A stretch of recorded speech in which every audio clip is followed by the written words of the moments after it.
వీడియోలోకి వెళ్దాం. ఒక్కసారి మెడికల్ కాలేజెస్ అన్ని జాగ్రత్తగా చూడండి. అద్భుతమైన నిర్మాణాలు, modern equipment and infrastructure facilities ఒకే స్టైల్లో కట్టిన గవర్నమెంట్ మెడికల్ కాలేజెస్.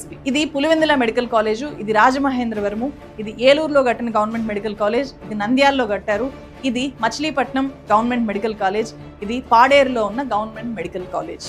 వీటి నిర్మాణాలన్నీ కూడా పూర్తయ్యాయి. ఇవి 2020లో అప్పటి వైఎస్ఆర్సీపీ ప్రభుత్వం కట్టిన మెడికల్ కాలేజెస్. ఇలాంటివి ఏపీలో 2019 నుంచి 2024 మధ్య 17 మెడికల్ కాలేజెస్ ని వైఎస్ఆర్సీపీ గవర్నమెంట్ మొదలుపెట్టింది. ఈ 17 చోట్ల ఈ మెడికల్ కాలేజెస్ వస్తున్నాయి.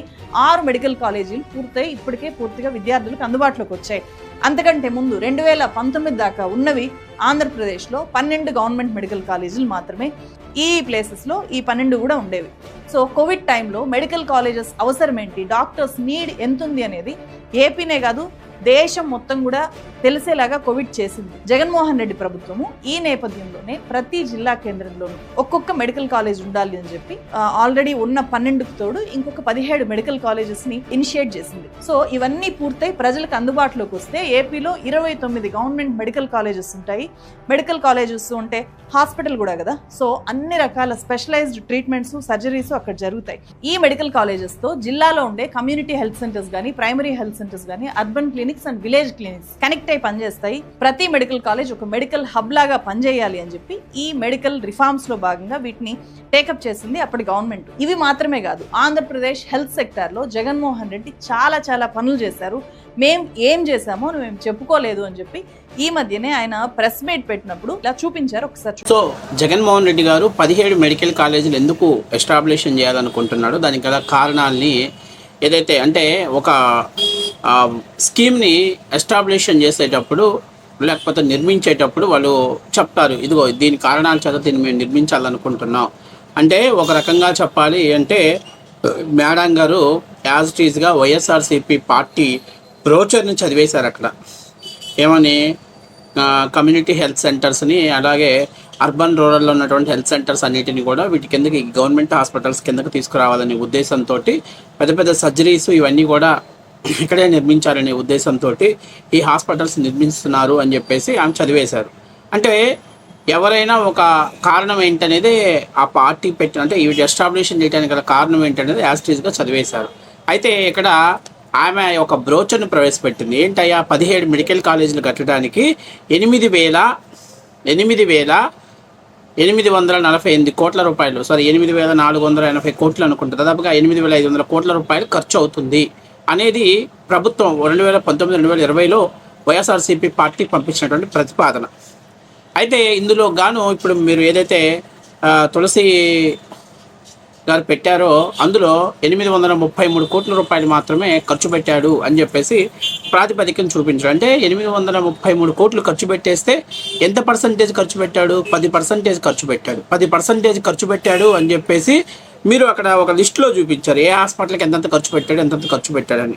సరే, వైఎస్ఆర్సీపీ వాళ్ళు కూడా దాదాపుగా 1,400 కోట్లు ఖర్చు పెట్టామంటున్నారు. ఈ 1,490 కోట్లు ఎక్కడి నుంచి తీసుకొచ్చారంటే కేంద్ర ప్రభుత్వం దగ్గర నుంచి మేము గవర్నమెంట్ హాస్పిటల్స్ కడతామని చెప్పేసినందుకు 1,490 కోట్ల రూపాయలు కేంద్ర ప్రభుత్వం వీళ్ళకి డబ్బులు ఇవ్వడం జరిగింది. ఒకటి.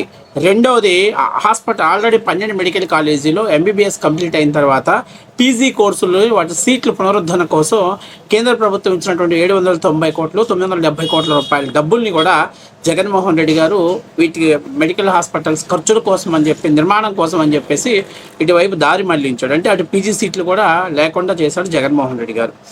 అంటే అలాగే ఇవన్నిటినీ కూడా నాబార్డు అలాగే కేంద్ర పథకాల కింద టైప్ చేసి ఈ 17 మెడికల్ కాలేజీలు కట్టాలంటే డబ్బులు కావాలి అని చెప్పేసి ఈ 17 మెడికల్ కాలేజీల పేర్లు చెప్పుకొని 4,940 కోట్ల రూపాయలు అప్పు తెచ్చుకున్నాడు జగన్మోహన్ రెడ్డి.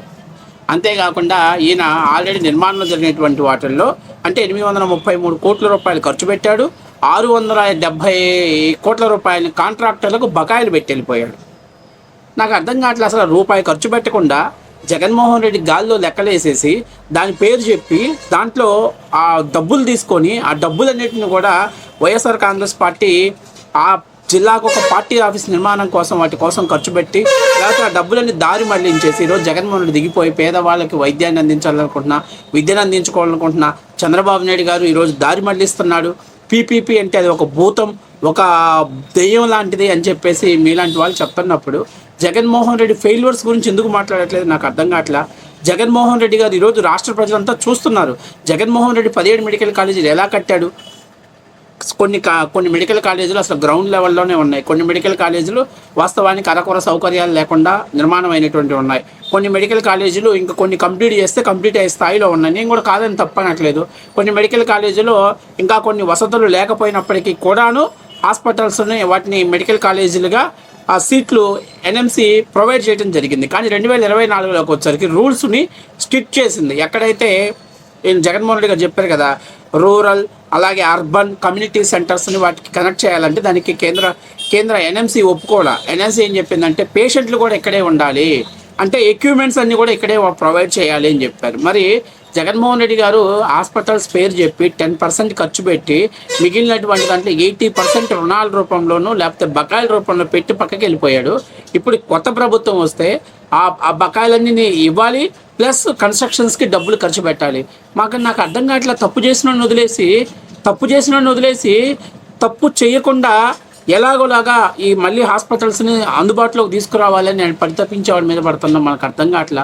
మీలాంటి వాళ్ళకి అర్థం కావట్లేదు. ఎందుకంటే మీరు కమ్యూనిస్టు భావజాలాల్లో ఉన్నవాళ్ళు కాబట్టి పీపీపీ అంటే ఏదో ఒక భూతము ఒక దెయ్యం అని చెప్పేసి మీరు అనుకుంటున్నారు. ఈరోజు ప్రైవేట్ హాస్పిటల్స్లో కూడా మీరు అర్థం చేసుకోవాల్సింది ఏంటంటే ప్రైవేట్ హాస్పిటల్స్లో కూడా ఆరోగ్యశ్రీ ద్వారా మాత్రమే. జగన్మోహన్ రెడ్డి గారు ఉంటే వైఎస్ఆర్ ఆరోగ్యశ్రీ, చంద్రబాబు నాయుడు గారు ఉంటే ఎన్టీఆర్ ఆరోగ్యశ్రీ ద్వారా మాత్రమే ప్రైవేట్ హాస్పిటల్స్లో 80% బిల్లులు చెల్లిస్తున్నారు. సో ఇప్పుడు పీపీ ప్రభుత్వం ప్రైవేట్ పార్ట్నర్షిప్స్తో వచ్చినప్పుడు ఆ చెల్లింపులు అనేవి తగ్గేటువంటి అవకాశం ఎక్కువగా ఉంటుంది.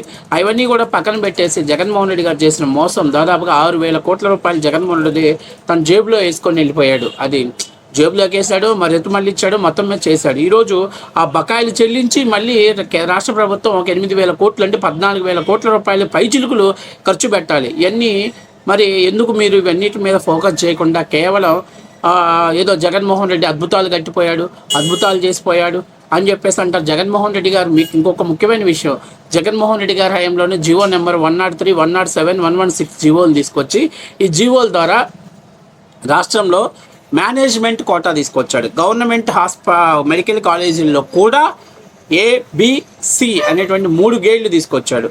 ఏ వచ్చేసి 50% ఫ్రీ సీట్లు, దీంట్లో జాయిన్ అయిన వాళ్ళకి సంవత్సరానికి 15,000 చెల్లిస్తే సరిపోతుంది. బి వచ్చేసరికి ఇక్కడ జాయిన్ అయిన వాళ్ళు దాదాపుగా 12 లక్షల రూపాయలు చెల్లించాలి. ఇది మేనేజ్మెంట్ కోటా. ఇది 35% సీట్లు. అంటే సపోజు ఒక 100 సీట్లు ఉన్నటువంటి గవర్నమెంట్ మెడికల్ కాలేజీలో 50 సీట్లు 12,000 రూపాయలకి, 35 సీట్లు 12 లక్షల రూపాయలకి. అట్లాగే ఏదైతే ఇంకోటి 15% ఎన్ఆర్ఐ కోట, అంటే 15 సీట్లు ఎన్ఆర్ఐ కోట, ఇది దాదాపుగా 25 లక్షల రూపాయలకి. అంటే ప్రభుత్వ ఆధ్వర్యంలో జరుగుతున్నటువంటి కాలేజీల్లో కూడా మేనేజ్మెంట్ కోటాని ఎన్ఆర్ఐ కోటాని తీసుకొచ్చిన ఘనత, పేద ప్రజలకు సీట్లను కొల్లగొట్టిన ఘనత వైఎస్ జగన్మోహన్ రెడ్డి. ఇన్ని తప్పులు చేసిన జగన్మోహన్ రెడ్డిని క్షమించి పక్కన పెట్టేస్తారు. చంద్రబాబు నాయుడిని బూచిగా చూపిస్తారు. చంద్రబాబు నాయుడు తప్పు చేశాడు. చంద్రబాబు నాయుడు పీపీపీ మోడల్లో 10 హాస్పిటల్స్ని ఇచ్చేశాడు. మరి జగన్మోహన్ రెడ్డి తీసుకెళ్ళిన డబ్బులేవి? హాస్పిటల్స్ పేరు చెప్పి దొండుకున్న డబ్బులు ఎక్కడ పెట్టారు? ఎందుకు తీసుకొచ్చాడు ఈ మేనేజ్మెంట్ కోటాని? మరి ఈరోజు ఈ మేనేజ్మెంట్ కోటా తేవటం ద్వారా ప్రభుత్వ ప్రైవేటు మెడికల్ కాలేజీలు రెండు ఒకే ఈక్వల్ చేసాయి కదా.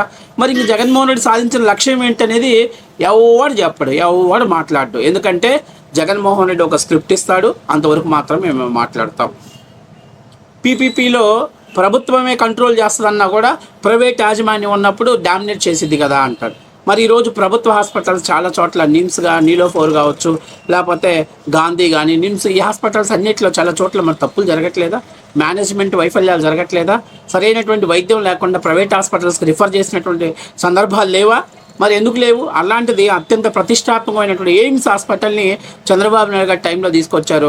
ఆ హాస్పిటల్స్కి 2019 తర్వాత కూడా వాటర్ కనెక్టివిటీ ఫెసిలిటీస్ ఇవ్వని దౌర్భాగ్య పరిస్థితి జగన్మోహన్ రెడ్డి గారు చేసుకున్నారు. ఇలా చాలా తప్పులు ఉన్నాయి. కాబట్టి మీరేంటి అని అంటే జగన్మోహన్ రెడ్డిని ఆహో ఓహో ప్రజల ముందు హీరో చేయాలి అనేది. కానీ ప్రభుత్వంలో ఇన్ని తప్పులు చేసి ఇన్ని మోసాలు చేసి వెళ్ళిపోయిన జగన్మోహన్ రెడ్డి గురించి మాత్రం మీరు ఇవన్నీ ఏం చెప్పడు. జగన్మోహన్ రెడ్డి గారు 17 మెడికల్ కాలేజీలు కట్టబోయాడు. ఆయన టర్మ్ అయిపోయింది, ఆయన దిగిపోయాడు. కొత్త ప్రభుత్వం వాటిని కట్టలేక 10 మెడికల్ కాలేజీని పీపీపీ మోడల్లో ఇచ్చింది. అశ్విద్ధామ అతహ కుంజరధ్వని. ఆ కుంజరధ్వని ఏంటి అనేది ఎవడు చెప్పాల్సిన అవసరం లేదు. చెప్తే మీకు పేమెంట్ ఇవ్వడు జగన్మోహన్ రెడ్డి గారు.